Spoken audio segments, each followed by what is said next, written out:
안녕하십니까. 신의 한수의 신의식입니다.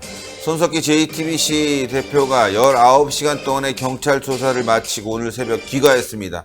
시민단체 대표들이 강력하게 항의하는 모습도 있었는데 손석희는 자신에게 제기된 모든 혐의를 부인했습니다. 이와 관련해서 진성호 전 국회의원 모셨습니다. 안녕하십니까. 안녕하세요. 시민단체 항의하고 말이죠. 손석희는 자기 혐의에 대해서 모두 부인을 했는데 19시간이라는 게 중요해요. 굉장히 아주 빡세게 조사를 받은 것 같습니다. 그러니까 몇 가지 우리가 이제 예측할 수 있는 것은 첫째, 이날 7시 30분 아침 일찍 출두했습니다. 7시 40분. 왜 그랬겠습니까? 기자들을 따돌리기 위한 거로 보입니다. 그런데 기다리던 기자가 있었던 것 같습니다. 그래서 손석희 대표에게 마이크를 들이댔는데 묵묵히 그냥 들어갔다고 합니다. 근데 문제는 19시간입니다. 새벽 2시가 넘어서 2시 45분께 나왔다는 거는 손석희 대표가 아마도 그 검찰이 물어봤을 겁니다. 자, 밤 새면서 할래? 아니면 일찍 나가셨다가 한 번 더 올래? 계속 하겠다고 했을 겁니다. 그래서 점심, 저녁은 다 외부에서 짜장면인지 곰탕인지는 모르겠으나 시켜서 식사를 하고 19시간을 받았습니다. 그런데 여기서 우리가 이제 궁금한 게 그겁니다. 자, 손석희 대표가 평소에 이야기했던 거는 한 일식집, 일식주점에서 식사를 하다가 김모 프리랜서 기자를 폭행한 게 발단입니다. 근데 그것 때문에 일단 김모 기자가 폭행 혐의로 고소를 하고 또 손석희 대표는 아니다. 공갈 미수, 협박으로 또 고소를 했습니다. 이렇게 막고소 상태인데 그 다음에 또 이 김모 프리랜서 기자는 명예훼손 등등을 해서 또 고소했습니다. 서로 이제 막 계속 고소하는 건데 그 과정에서 시민단체가 장기정 대표가 고발을 했습니다. 배임 혐의로. 그래서 이렇게 이제 여러 동의가 좀 있는데 그렇다 하더라도 19시간을 경찰에서 조사받았다는 거는 조금 이례적입니다. 그러니까요. 신 대표나 저도 경찰 조사 좀 몇 번 받지 않았습니까? 길으면 한 6시간? 그렇죠. 저는 그보다 짧습니다. 한 2시간? 3시간? 물론 이제 그 처음에 기자 때는 좀 이렇게 겁을 주려고 주소, 나이, 친한 친구 일부러 시간을 끌어줍니다. 만약에 당신이 도망칠지 모르니까 도망칠 때 연락 긴급 번호, 별거를 다 이야기 적으라는 거예요. 그렇죠. 협박이죠. 왜냐하면 그때는 노무현 정권이고 제가 이제 사회부 차장 때인데 조선일보. 노무현을 비판했다고 해서 어쨌든 간에 대통령을 감히 네가 비판해? 그런 건데, 그러니까 충성 맹세한 거죠. 경찰이. 이해는 합니다. 남대문서인데. 근데 그분도 나중에는 무혐의로 올렸는데 또 계속 1년 동안 시달렸는데 비슷합니다. 근데 단순 폭행이었다면 19시간 할 이유가 있습니까? 두 번째. 그렇죠. 배임도 그렇습니다. 배임이라 하더라도 이렇게 오랫동안 경찰이 조사할 이유는 없습니다. 그렇다면 아마도 제가 생각할 때는 이미 언론을 통해서 또는 유튜브를 통해서 공개된 수많은 녹음 녹취록들이 있습니다. 손석희 대표의 목소리로 추측되는 등등. 예를 들어서 그 견인차 운전기사한테 바로 보도가 이제 된다고 하니까 전화해서 동승자 봤어? 기억나시죠? 그렇죠. 그런 것들을 하나하나 다 이제 확인한 겁니다.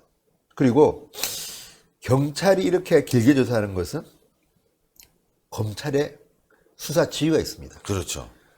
적당히 적당히 하면 안 돼. 왜? 설령 무혐의로 끝낸다 하더라도 일반 국민의 시각에서 볼 때 손석희 새벽에 들어가더니 아침 일찍 들어가더니 금방 나왔네? 이 여론에 대한 맞아요. 김경수가 그랬어요. 김경수가 거의 24시간 조사받았는데 그 뒤에 진척되는 게 하나도 없듯이 이번에도 열심히 조사했는데 아무것도 없다 이렇게 하려고 하는 거 아닌가 그런 의혹도 있죠. 그러니까 장기정 대표가 어쨌든 먼저 그 13일인가 14일 날 조사받지 않았습니까? 그리고 난 뒤에 그 김모 프리랜서 기자는 아직 출두 안 했습니다. 왜? 이 사람은 손석희부터 해라. 그 다음에 내가 가겠다. 그래서 아마 조만간 마포경찰서는 김모 기자 부를 겁니다. 부른다고 하면 손석희가 했던 말하고 이제 비교하고 필요하다면 대질입니다. 또 둘 다 부를 겁니다, 아마. 근데 그 과정이 손석희 앵커한테는 상당히 고통스러운 체험이 될 겁니다. 그러니까요. 그리고 또 하나는 물론 이거는 이제 여러 분들이 관측을 하는 건데, 자, 그러면 과거의 손석희 앵커가 공정하게 경찰이나 검찰을 비판했을까에 대한 근본적인 문제를 제기하는 분도 있습니다.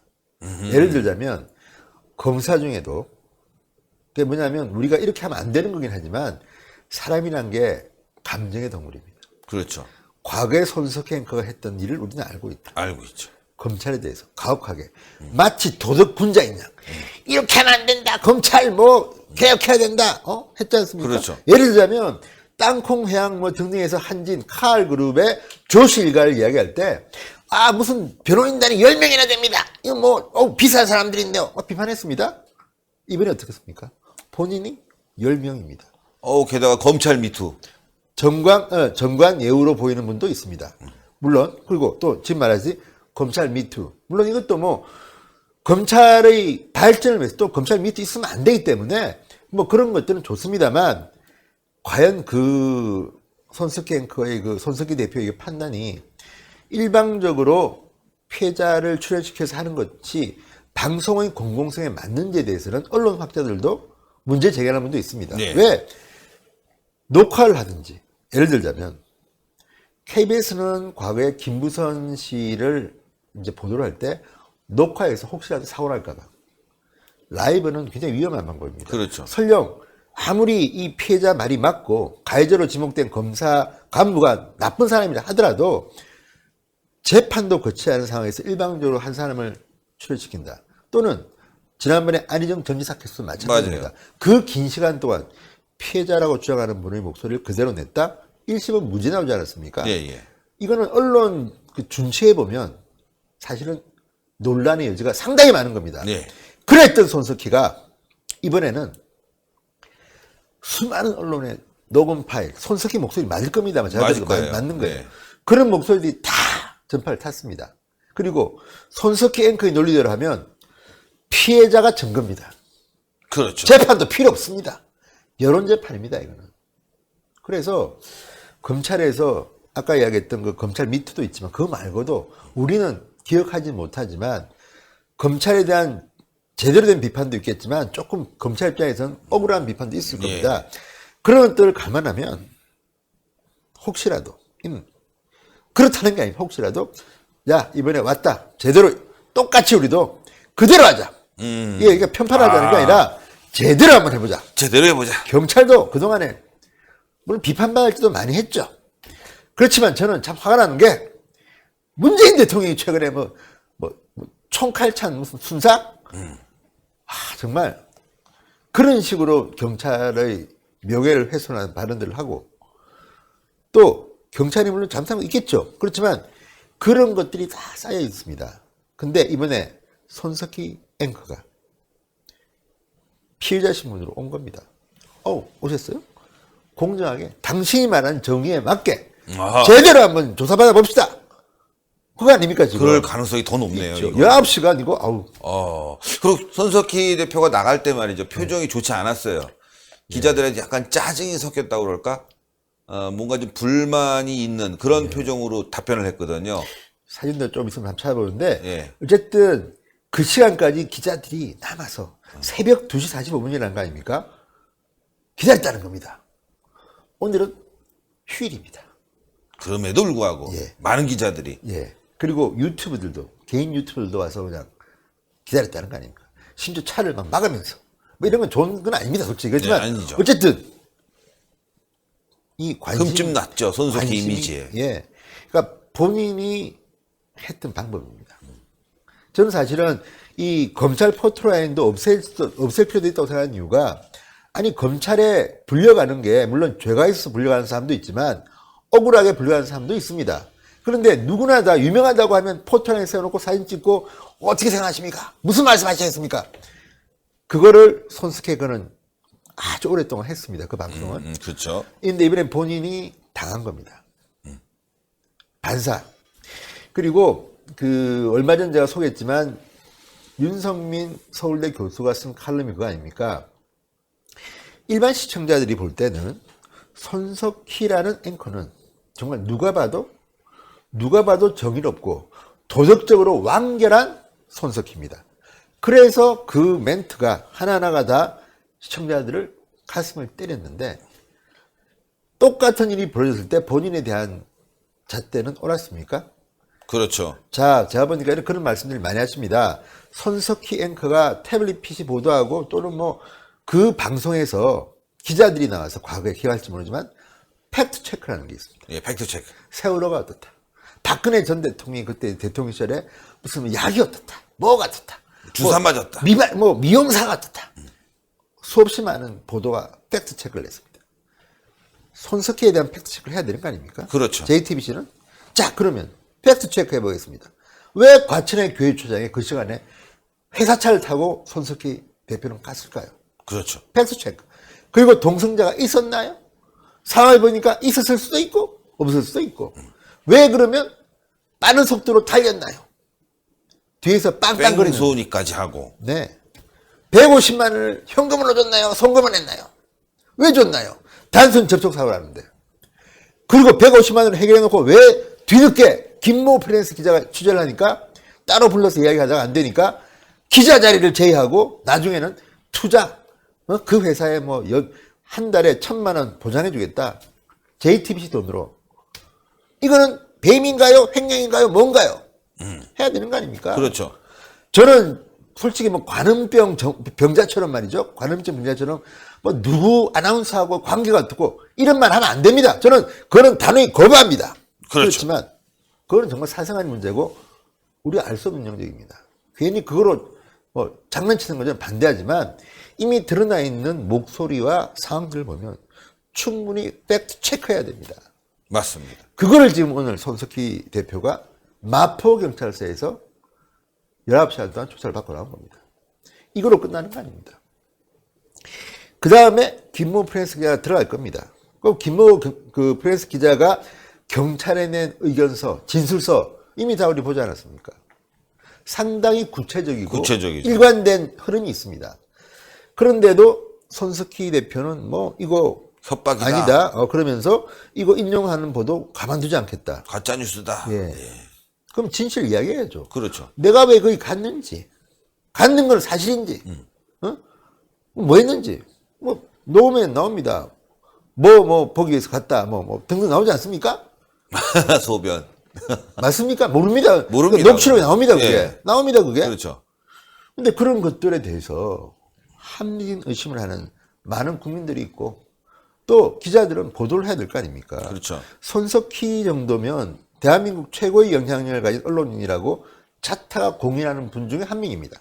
아니, 한 분일 수도 있습니다. 원 오브 댐이 아니라 원입니다, 그냥. 예.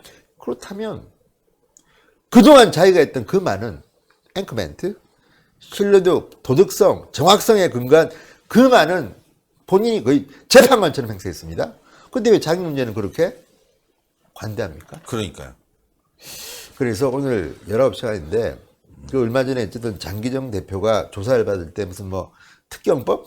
그까지 제가 모르겠습니다. 제가 드러난 것만 봐가지고는 특경법이 될지는 잘 모르겠습니다. 액수라는 게. 그런데 그럼에도 불구하고 그렇게 뭐 경찰이 이야기했다면 그렇게 했죠. 예.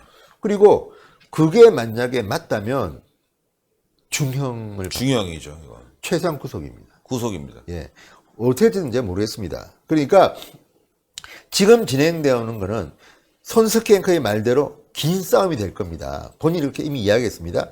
근데 이게 간단하고 아주 단순 명료하다면 손석희 앵커가 왜 본인 말이 스스로 긴 싸움이라고 합니까? 그렇죠. 간단하다면 무혐의 처분받으면 제일 간단한 거예요. 그리고 또 전치 3주 때렸다 하더라도 뭐 벌금 내면 말아요. 그렇죠. 끝나는 거예요. 감옥까지는 안 갑니다. 안 갑니다. 그런데 긴 싸움이 될 것이다. 그리고 이런 거를 19시간씩 아니 단순 폭행 사건을 19시간 조사합니까? 그리고 배임 혐의라고 해도 뭐 금액이 작으면 그냥 넘어갈 수 있죠. 복잡하지. 뭐 누가 봐도 딱 아는데 그걸 갖다 19시간 받는다? 아마도 변호사가 들어가지 않겠습니까? 같이 그렇죠. 들어왔을 겁니다. 그러면 법률 논쟁을 했겠죠. 경찰 아니다. 그러다 보니까 어마어마하게 시간이 흘렀다는 건데 그렇다면 뭔가 문제가 생긴 겁니다. 예, 문제가 생긴 거다. 생긴 겁니다. 그래서 손석희의 앞날은 어둡다. 불길합니다. 불길하다. 예, 뭐 제가 뭐 제목으로 가겠습니다. 단정 짓지는 않겠습니다만 구속 가능성도 있다. 구속 가능성이 네, 있다. 그리고 물론 법원이 판단합니다. 근데 어쨌든 JTBC까지 나서가지고 그동안에 유포자에 대해서 뭐 단호하게 우리가 이제 법적 대응하겠다. 왜냐하면 손석희도 손석희지만 저는 JTBC도 이번에 문제 좀 될 겁니다. 무엇이 이렇게 만들었나? 그렇죠. 경찰 제대로 하시고 우리 국민들은 그동안에 그 많은 피해자들을 스스로 단죄했던 앵커입니다. 본인 문제도 공정하게 처리되기를 기대해 보겠습니다. 기대하겠습니다. 대단히 감사합니다. 네, 손석희 앵커, 모든 자료를 제출했다. 나는 아무런 문제가 없다. 이렇게 얘기하고 있지만 말이죠. 드러난 문자만 봐도 상식이 있는 사람이면, 눈을 가진 사람이면 손석희가 문제가 있다는 것을 느낄 수 있을 겁니다. 협박이라고 얘기하고 있는데 뭐 좋습니다. 그러나 손석희는 여기에 자리를 제공하고 또 하청업체에 일자리를 제공하는 그런 모습을 보였지 않습니까? 역시 문제가 있어 보이는데 여러분들 엄청난 시간을 조사를 받았다. 검찰도 이번엔 그냥 안 넘어가겠다는 사인을 보낸 것이 아닌가 싶고요. 그것이 그대로 손석희 표정에 드러났습니다. 이번에는 쉽게 못 가. 손석희 아웃 될 것 같습니다. 동그랗게 올라가는 구독 버튼을 여러분들 콱 눌러주시고요. 추천 버튼 팍 찍어주시고요. 댓글로 여러분들의 의견 받고 있습니다. 여러분들 정의는 실현될 겁니다. 대단히 감사합니다. 감사합니다.